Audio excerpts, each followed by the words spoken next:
नमस्कार, मैं अतुल चतुर्वेदी बोल रहा हूं।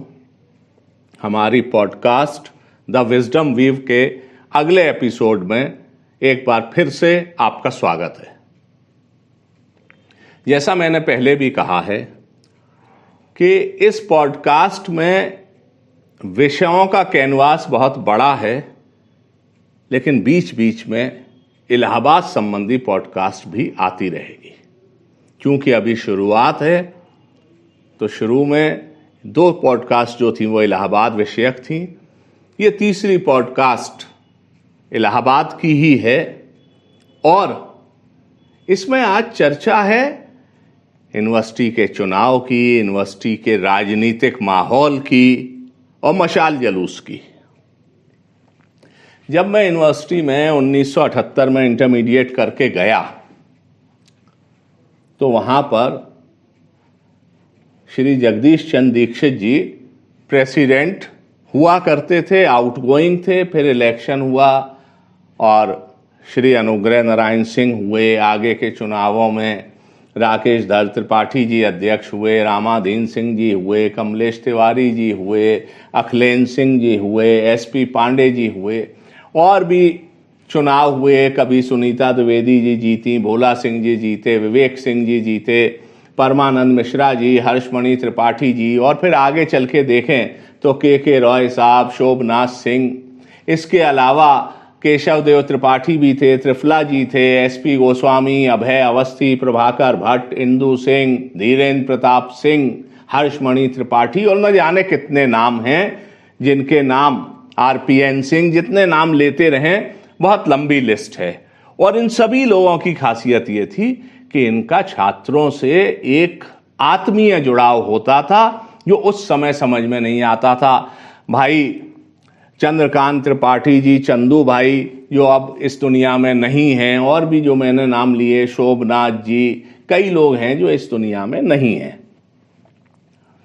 लेकिन जो एक सबसे खास बात इस चुनाव की थी कि जब ये चुनाव आता था तो एक गहमा गहमी शुरू हो जाती थी इलेक्शन की यूनिवर्सिटी में, और अलग अलग हॉस्टलों में, डेलीगेसी में लोग अपने अपने हिसाब से अपने संबंध, अपनी आस्था, अपनी वैचारिक सिद्धांत या जैसा भी जुड़ाव है उसके हिसाब से अपने जो भी कैंडिडेट है उसका साथ देने लगते थे।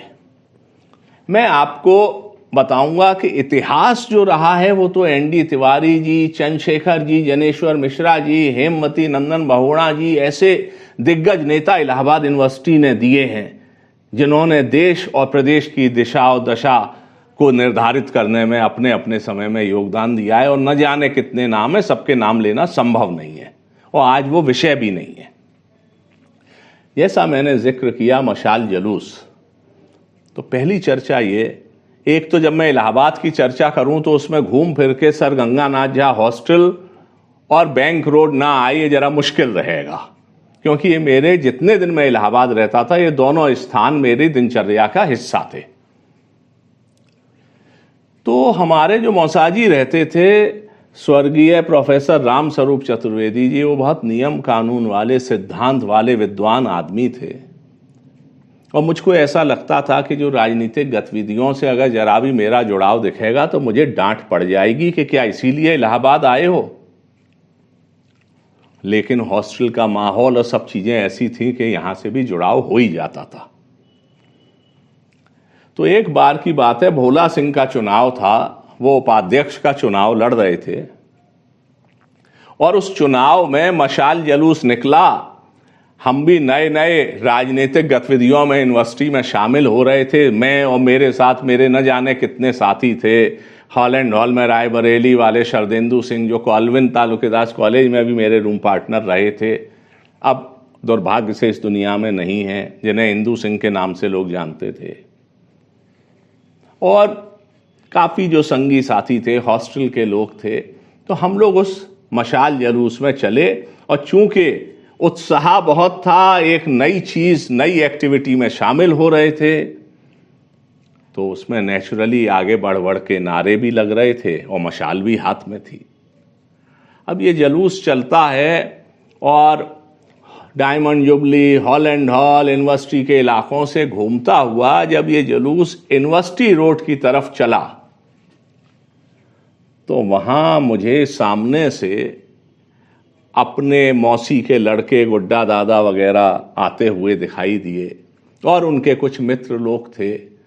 तो मुझको लगा कि अगर इन्होंने मुझे देख लिया तो ये खबर पहुंच जाएगी घर। तो मैं चुपचाप जब हॉलैंड हॉल की तरफ से आए और एसएसएल के सामने से यूनिवर्सिटी रोड के लिए मुड़े तो दाएं बाएं थोड़ा पीछे होता हुआ और मशाल किसी और के हाथ में थमा के और मैं चुपचाप निकल गया।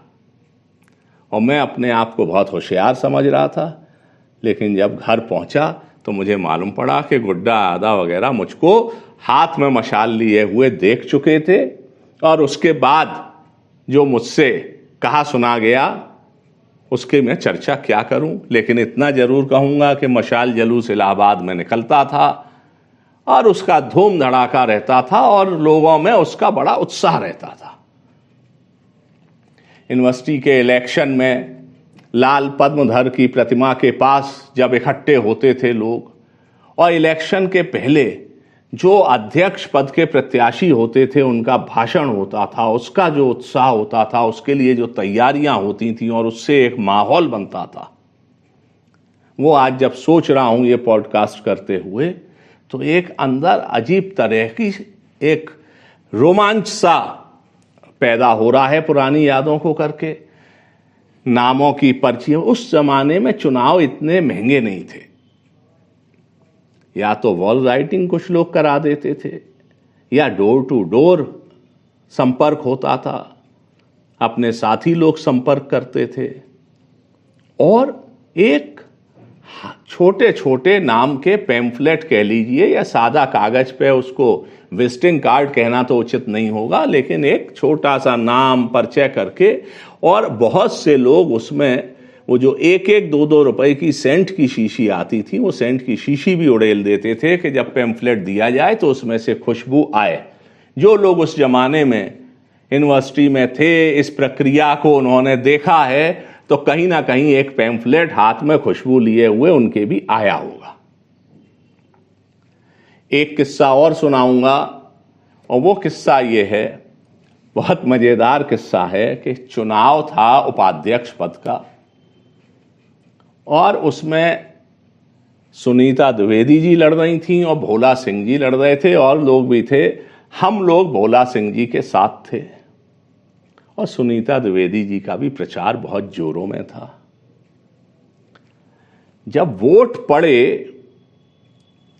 तो मेरे एक कॉलविन के साथी ने ये देखा कि जो मेरे कजिन और उनका पूरा टीम थी गुड्डा दादा वगैरह की, इन लोगों का जो वोट था वो ऐसा मालूम पड़ा कि शायद सुनीता द्विवेदी जी को गया। अब जो मेरे कॉलविन के मित्र थे जो उनके पीछे ही लाइन में खड़े हुए वो वोट डाल रहे थे, उन्होंने जब देखा तो उन्होंने पहला काम ये किया कि जो हमारी टीम इंदू सिंह वगैरह की थी उनको खबर की कि भाई अतुल चतुर्वेदी का तो मामला गड़बड़ हो गया। तब इंदू सिंह वगैरह मेरे पास आए, उन्होंने कहा भाई तुम तो भोला सिंह के साथ थे। हमने भाई भोला सिंह के साथ ही है। तो उन्होंने कहा ये उन्होंने तुम्हारे भाई साहब वगैरह ने तो उधर वोट दे दिया है। तो मैं गया, फिर भाई साहब वगैरह से पूछा, लेकिन अब ये तो चुनाव है, जिसका जहां मन था वहां दिया और उस चुनाव में सुनीता द्विवेदी जी जीती भी, भोला सिंह आगे जाके जीते थे। लेकिन हाँ इतना जरूर है कि मैं अपने मित्रों को ये समझाने में सफल था कि भाई मैं भोला सिंह के साथ हूं, बाकी अगर हमारे भाई साहब वगैरह का उधर रुझान है तो इसमें एक लिमिट से ज्यादा डेमोक्रेसी में कुछ किया नहीं जा सकता था। ऐसे छोटी छोटी आनंद की चीजें होती थी, बहुत से मुद्दे चलते थे, लेकिन मुझे लगता है कि तब हम लोगों को लगता जरूर था कि चुनाव में बहुत टेंशन है, सब चीज है, लेकिन आज जब राजनीति को बहुत नजदीक से देखता हूं तो ऐसा लगता है कि इलाहाबाद की राजनीति एक तो विद्वता की थी, लेकिन इसके अलावा आज के हिसाब से उस जमाने की राजनीति काफी साफ सुथरी राजनीति थी। जातिवाद बीच बीच में आता था, क्षेत्रवाद भी आता था, तमाम मुद्दे आते थे, लेकिन मुझे लगता है कि लोगों के बोलने का, लोगों के व्यवहार का, लोगों के कंटेक्स्ट का, इन सब का फ़र्क पड़ता था।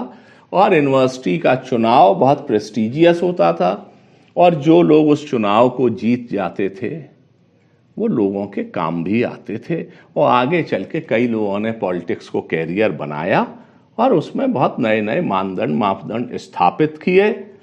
और मैं निश्चित तौर पे ये कह सकता हूँ, मैंने और जगह के भी छात्र संघ देखे हैं जीवन में, आज जब आया हूँ चुनाव भी देखे हैं, और सब जगह का अपना महत्व है, लेकिन इलाहाबाद की बात ही निराली थी। इस पॉडकास्ट में इतना ही, बाकी आगे कुछ और नए इलाहाबाद की यादें, खट्टी मीठी यादें लेके आऊँगा। यहाँ मैं ये और बता दूँ कि मेरी पिछली पॉडकास्ट के बाद काफ़ी लोगों ने बहुत उत्साहवर्धक प्रतिक्रिया दी हैं। हमारे एक मित्र हैं जो उत्तराखंड में रहते हैं, इलाहाबाद यूनिवर्सिटी के ही प्रोडक्ट हैं, उन्होंने मुझे ये सजेस्ट किया कि आप जब इलाहाबाद की बात करें तो ऐसे छोटे छोटे इंसिडेंसेस के, मशाल जुलूस है, इलेक्शन है या अन्य किस्म के, उनके सुझाव को मैंने समझा। और हमारे कुछ मित्र लोग हैं, कुछ अच्छे सरकारी पदों से रिटायर भी हुए हैं, उनके भी बहुत उत्साहवर्धक और कुछ सीनियर्स के बहुत उत्साहवर्धक आशीर्वाद भी मेरे पास आए, और सब ने ये पसंद किया कि आप इलाहाबाद की बातें करिए। इलाहाबाद की बातें सुन के हम लोग भी कहीं ना कहीं उस पुराने माहौल में थोड़ी देर को पहुंच जाते हैं और मन अच्छा हो जाता है। मुझे उम्मीद है कि आप सब लोग इस पॉडकास्ट को सुन के अपने विचारों से मुझे अवगत कराएंगे। अगली पॉडकास्ट में फिर मुलाकात होगी। धन्यवाद, नमस्कार।